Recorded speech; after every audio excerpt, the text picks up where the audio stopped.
So I want to talk a little bit today about what Nintendo would have to do to make me buy a Switch 2 on day one.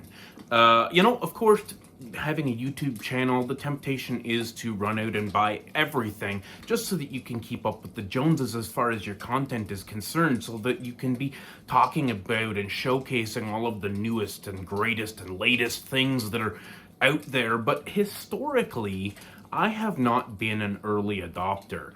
I've always stayed as much as a full generation behind in my gaming because it's just so much cheaper to do that.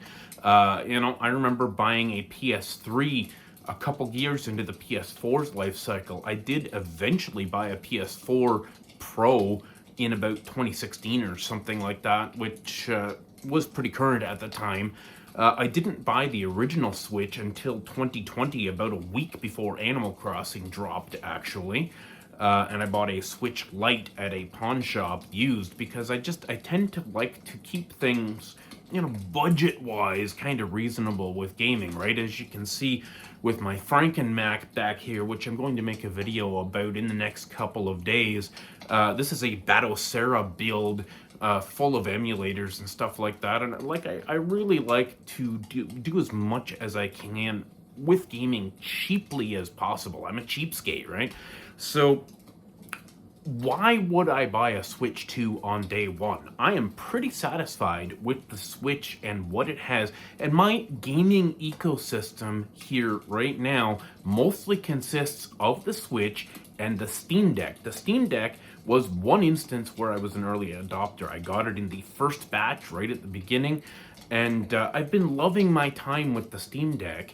And honestly, my gaming ecosystem right now is pretty good. I've got a decent gaming laptop. I can play just about anything, really. At 1440p, it's got a 3060 in it or whatever, and I'm pretty happy with that. I've got an Xbox One, I'm pretty happy with that. I've got the Switch, I've got the Steam Deck, so I feel like I've really got all my gaming bases covered right now, and the Switch, I'm completely satisfied with the experiences that I'm having right now on the Switch. Now, is it, sort of getting a little long in the tooth? The idea that maybe you would like some more performance, you would like things to look a little bit better. Maybe when I hook it up to my 4K TV, it doesn't look as crisp as I would like it to look. But, I'm still playing Tears of the Kingdom. Tears of the Kingdom looks good. Looks fantastic on my OLED Switch and handheld. It looks pretty good on the 4K. I'm happy with how it looks on the TV. And so many other games, your first party Nintendo games are designed to run on that Switch, and they run fine. And let's face it, folks, the Switch library is enormous. I am not done with the Switch. I am not going to be done with the Switch library for years and years to come. If ever, I may never exhaust all of the games that I want to play on the Nintendo Switch. There's just too much on there, right? I have a couple hundred Switch games in my backlog.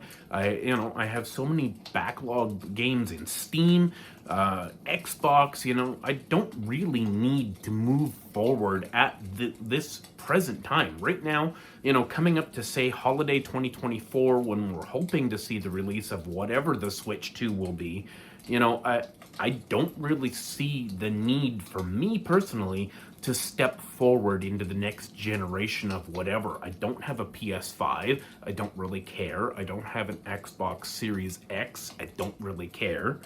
I'm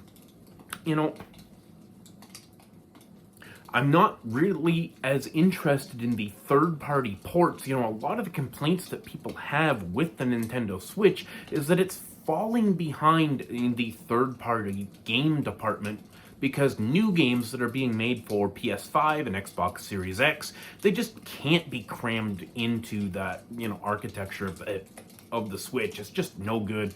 It can't be done. So now the third-party games that we're getting are mostly coming from systems like the GameCube and the PS2 and 3, and that's fine to me because I have a Steam Deck. And if I want to play most of those third-party games that would have come to the Steam or to the Switch are available on the Steam Deck anyway, and it's pretty much the same idea, handheld device.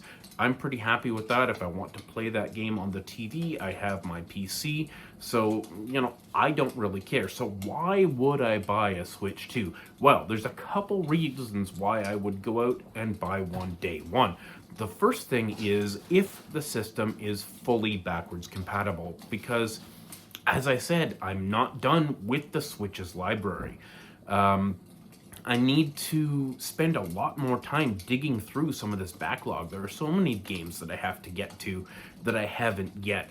And so if the new device is fully backwards compatible, that's going to be a big reason why I would jump in day one, because I have the benefit of the new stuff while also being able to play the old stuff on the new console, which would be under my TV set up and ready to go. I don't really want to have two Switches or Switch-like devices under my TV, being that I'm not anywhere near done with the Switch. I don't really want to have two similar devices under the TV, taking up two HDMI jacks and all that sort of thing. So if it's fully backwards compatible, that would be a point in its favor. And that seems to be a question mark right now. We don't really know if it's going to be fully or partially backwards compatible or how they're going to approach that. The other thing that would really convince me to jump in day one is an absolute must-play piece of software, and I find that kind of hard to imagine right now. Zelda is out of the way for the next 5 or 6 years. We've just had Tears of the Kingdom this year. It's going to be 5 to probably 7 years before we get a follow-up to Tears of the Kingdom. We may get some reboots or some remasters or something like that in the Zelda universe, but that's not must-play software. I mean, maybe it's must-play, but it's not must-play today. It's not, Wind Waker would be great, but I can play that on my Wii U, right? Like, it's not really a must-play sort of thing.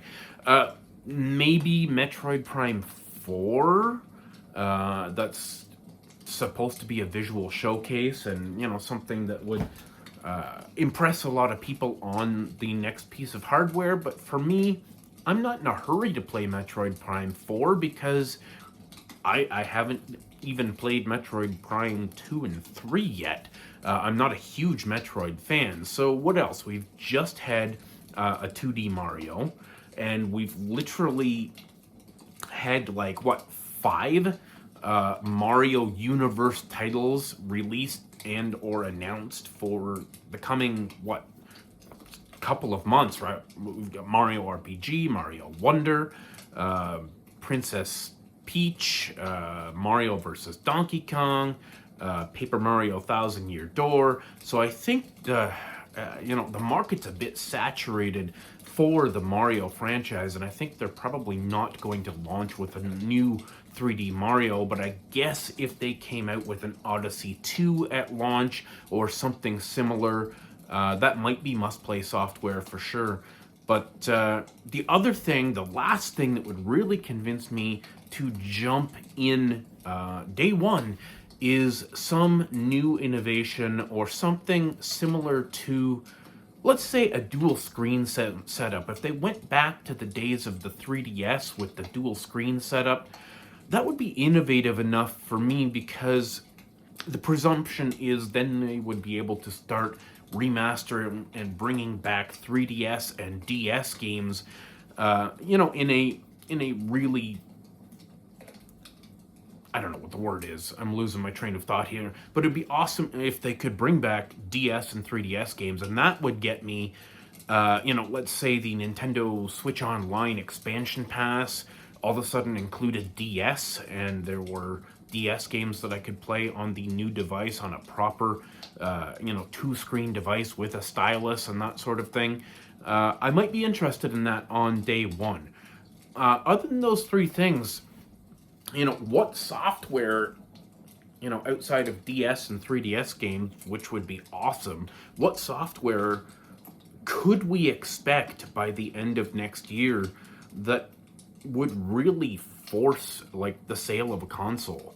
I don't know, to be honest. And where the Switch itself, the concept of the Switch was so innovative at the time. Now we have so many devices that do these sorts of things. It's really only those tentpole Nintendo first-party titles that are going to draw myself and people like me to the new device, because we have so many other ways to play all these third parties and the indie games. For a while there, the Switch was fantastic for indies, and it still is, but my Steam Deck is even better for indies, because often those indie games, I'll watch an indie showcase for Nintendo, whatever they call it, Indie World, and I'll go straight to Switch because they're announcing something that's coming out 6 months from now, and I'll go to my Steam Deck and it's already available, and it's like $10 or something, or $5 or whatever. So, Nintendo's missing out on a lot of that from me now that I have a Steam Deck, and I think a lot of people are that way as well. So I don't know, what is it gonna take for you to buy a Switch? Are you just a day one, whatever Nintendo puts out, I'm buying the first day? I'd be interested to know down in the comments below. Are you the type of person who buys something day one and you're just along for the ride, or do you wait a year, a couple years, let the library flesh out a little bit, let some of the bugs and kinks get worked out of the system and that sort of thing? Let me know down in the comments. For me, I'm going to need must-play software. I'm going to need some kind of innovation in the console itself, hopefully something that allows them to start bringing back DS and 3DS, some kind of innovation for that. And backwards compatibility, that is really, for me, if I am going to replace the console under my TV, it's got to be backwards compatible, because I do not want two devices under my TV cluttering up my TV stand. Anyways, guys, thanks so much for watching. Thanks for subscribing. Stay classy.